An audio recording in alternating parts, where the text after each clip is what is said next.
Hello friends, आप सभी का एग्जाम्पल 91 में स्वागत है साथियों। चलिए हम लोग फिर एक नए सेशन के साथ हाजिर हुए साथियों। आपका CTET Hindi SST paper 1 paper 2 के लिए भी है साथियों। जो भी भाई बहन नए एग्जाम्पल 91 पर, तो पहले चैनल को सब्सक्राइब कर लीजिए और बेल आइकन को प्रेस कर लीजिए, क्योंकि अगर वीडियो छोड़ेंगे तो आपको नोटिफिकेशन मिल जाएगा साथियों। और 1 से लेके हम लोग 11 पार्ट तक पढ़ चुके हैं साथियों। अगर नहीं पढ़े हैं तो अपने प्ले लिस्ट में जाके आप 1 से लेकर 11 तक पढ़िए। उसके बाद आप लोग बर्मा पार्ट, आज जो है आपका बर्मा एपिसोड नंबर है 12।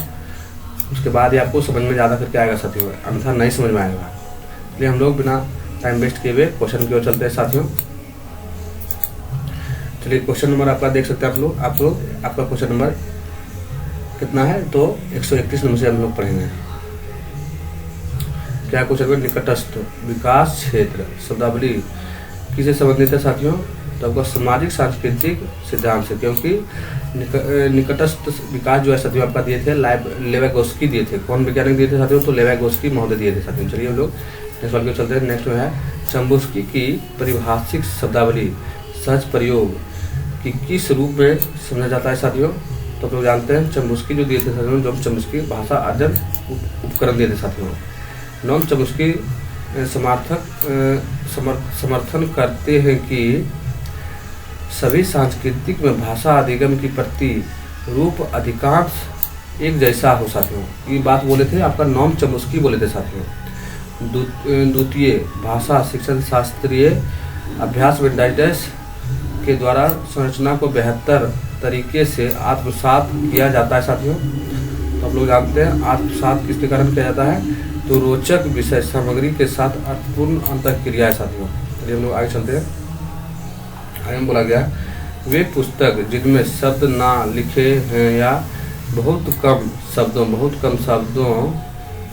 कम शब्द हैं जो बच्चे को देशनात्मक देशनात्मक चिंतन और अवलोकन कौशल ने बुद्धि करती है, उन्हें क्या कहा जाता है साथियों? तो चित्रात्मक पुस्तक, क्या कहते हैं? चित्रात्मक पुस्तक कहा जाता है पुस्तक। चलिए हम लोग आगे चलते हैं साथियों। आगे में बोला गया है तांत्रिक संबंध विकार से बहुत संज्ञानात्मक क्षति जिनमें शिक्षार्थियों अक्षर और शब्दों को पढ़ पाने और व्याख्या कर पाने में असमर्थ रहते हैं तथा एक समान आकृति ध्वनि से भ्रांतियाँ हो जाती है। इसे क्या कहा जाएगा साथियों? तो अधिगम विकलांगता। क्या है साथियों? अधिगम विकलांगता कहा जाता है साथियों। चलिए हम लोग आगे को चलते हैं। आगे में बोला गया साथियों, चलिए साथियों देख सकते हैं आप लोग क्वेश्चन नंबर 137 में बोला गया है गुणवत्ता परक शिक्षण अधिगम सामग्री क्या कर सकती है साथियों? तो शिक्षण अधिगम प्रक्रिया को सुगम बनाती है साथियों।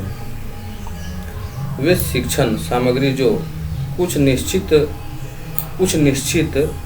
कौशलों जैसे पाठन श्रवण एवं उच्चारण आदि के लिए उन्हें क्या कहना चाहिए साथियों? तो आप लोग जानते हैं आपका बी सही हो जाएगा।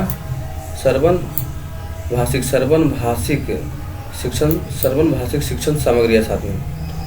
चलिए हम लोग आगे क्यों चलते हैं। आगे में बोला गया साथियों, आगे में आपका बोला गया है देख सकते हैं वे कौन सी त्रुटि है जो बच्चे को सामान्य तब करते हैं जब वे किसी स्वर या व्यंजन के उच्चारण नहीं कर पाते हैं, जब तेजी से वाचन करते हैं तो किसी विशेष अक्षर को कहने में कठिनाई का अनुभव करते हैं, यह उनके स्वनिम्न स्तर को प्रभावित करती है। तो कौन सा हो जाएगा? तो आपका उच्चारण संबंधित विचार हो जाएगा साथियों। एक अध्यापिका कक्षा में शिक्षण सामग्री के रूप में सिक्के, नक्शे और टिकट आदि का प्रयोग करती है। इस प्रयोग शिक्षण अधिगम सामग्री को क्या कहा जाता है साथियों? तो वास्तविक वस्तु। क्या साथियों? वास्तविक वस्तु यानी रियलिंग कहा जाता है। इसी को बोलते हैं साथियों वास्तविक वस्तुएं कहते हैं साथियों। उसके बाद चलिए वे विद्यार्थी जो शब्द में किसी अक्षर को छोड़ने जैसी वर्तनी संबंधित गतिविधियां करते हैं वे किससे ग्रस्त है साथियों? तो आप लोग जानते हैं अधिगम विकलांगता। किससे संबंधित है साथियों? तो अधिगम विकलांगता संबंधित है साथियों। एक अध्यापक ने मशहूर किया कि एक विद्यार्थी बोलते और लिखते समय लगातार कुछ गलतियां करते हैं, जैसे कि वाक्य चूंकि तुम संघर्ष कर रहे हो, इस वाक्य को वह किस प्रकार बोलते हैं, संघर्ष की स्थिति में तुम्हें क्या करना चाहिए, इस प्रकार की गलतियां क्या कहलाती है साथियों? तो संरचनात्मक विधि। इस प्रकार की गलतियां आपको संरचनात्मक विधि कहलाती है साथियों। किसी नवीन कोशी विषयक एक संरचनात्मक अवधारणा को स्पष्ट करते समय संवाद के लिए किस प्रकार की सामग्री का प्रयोग किया जाता है साथियों? तो आप लोग जानते हैं 4 सही हो जाएगा आपका। वास्तविक वस्तु रियल होता है। क्या होता है? वास्तविक वस्तु रियली होता है। चलिए हम लोग आगे क्यों चलते साथियों। आगे में बोला गया आप लोग निम्नलिखित में से किसे बच्चे के साहित्य की श्रेणी में नहीं रखा जाता साथियों? विश्वकोश का है साथियों, आपका विश्वकोश है साथियों। चलिए हम लोग आगे चलते हैं। भाषा संबंधित गतिविधि के चयन में मानदंड क्या हो सकता है साथियों? मानदंड आपका क्या हो सकता है? तो आपका 3rd सही हो जाएगा साथियों। सीखने योग्य, विस्तार और शिक्षण योग्य है साथियों। चलिए हम लोग आगे चलते हैं साथियों। किसी बच्चे के आत्म केंद्रित वाचन से क्या तात्पर्य साथियों? आत्म केंद्रित वाचन से क्या तात्पर्य होगा? बच्चे यह मान लेते हैं कि दूसरे लोग बिल्कुल वैसे ही सुनते और महसूस करते हैं जैसे कि वे करते हैं साथियों। सही बात है। नोम चॉम्स्की ने प्रतिपादित किया कि मनुष्य के पास डाइजेस्ट है जिसके रहते बच्चे भाषा अर्जित करते और प्रयोग करते हैं साथियों। तो मनुष्य के पास भाषा अर्जन उपक्रम यानी भाषा अर्जन करने की शक्ति होता है साथियों। उनका बोलने का मतलब यही था साथियों। इसलिए हम लोग नेक्स्ट की ओर चलते हैं। नेक्स्ट में साथियों उपचारात्मक शिक्षण। क्या साथियों? उपचारात्मक शिक्षण किसे कहते हैं? तो आप लोग उपचारात्मक शिक्षण जानते हैं साथियों। व्यवस्थित प्रतिक्रिया कहा जाता है साथियों। एक 12 वर्षीय बालिका अनेक कथित शब्द का प्रयोग से बहुत आनंदित होती है। उसका यह आनंद क्या संकेत देता है साथियों? उसका यह आनंद जो है आपका जो देगा विमर्श की भाषा की जागरूकता देगा साथियों। क्या है? जागरूकता देता है साथियों। चलिए हम लोग आगे की ओर चलते हैं। भाषा सामग्री के शिक्षण के प्रस्तुतिकरण के लिए कार्यविधि परियोजना को क्या कहा जाता है साथियों? तो आप लोग जानते हैं विधि क्या कहा जाता है? विधि कहा जाता है साथियों। चलिए हम लोग नेक्स्ट को चलते हैं। आकलन के उपकरण की समरूपता के स्तर और जब इस आकलन का उपकरण का उन व्यक्तियों या उनकी समूह के साथ पुनः इस्तेमाल किया जाए और उससे प्राप्त परिणामों का स्तर इसे क्या कहा जाएगा साथियों? तो आप लोग जानते हैं विश्वसनीयता। क्या है साथियों? विश्वसनीयता कहा जाता है साथियों। किसी एक बच्चे की भाषा क्षमता कैसे विकसित किया जा सकता है साथियों? कैसे किया जा सकता है? तो कार्य आधारित गतिविधि में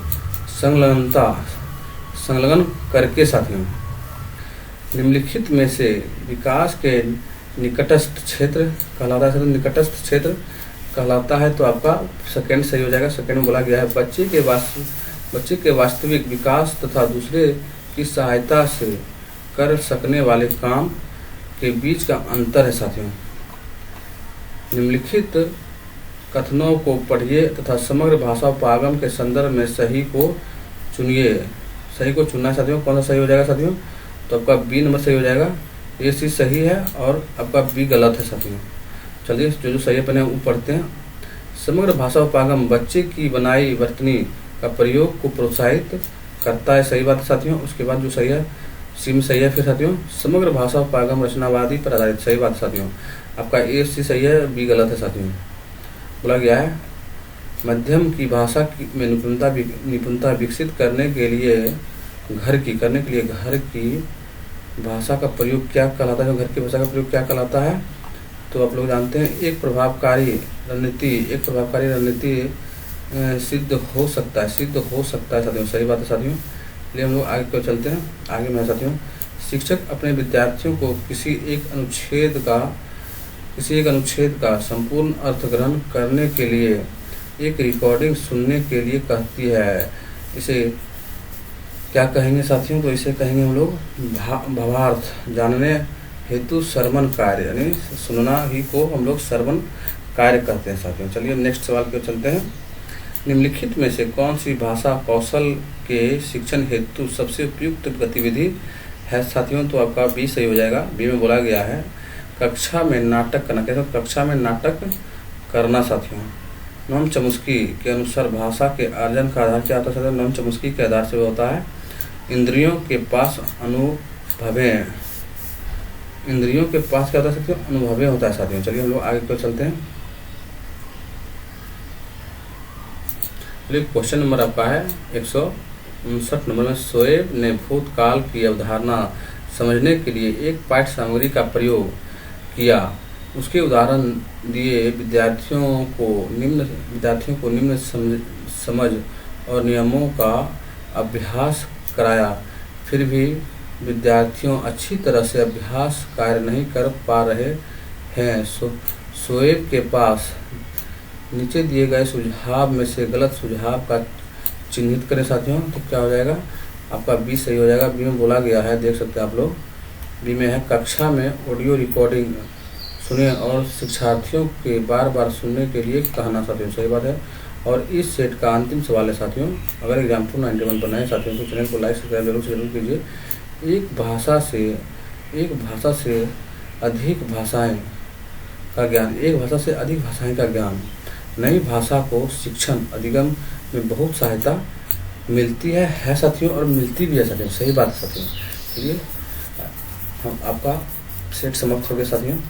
हम लोग फिर नए सेट की ओर बढ़ेंगे, अगले दिन मिलेंगे। जय हिंद साथियों।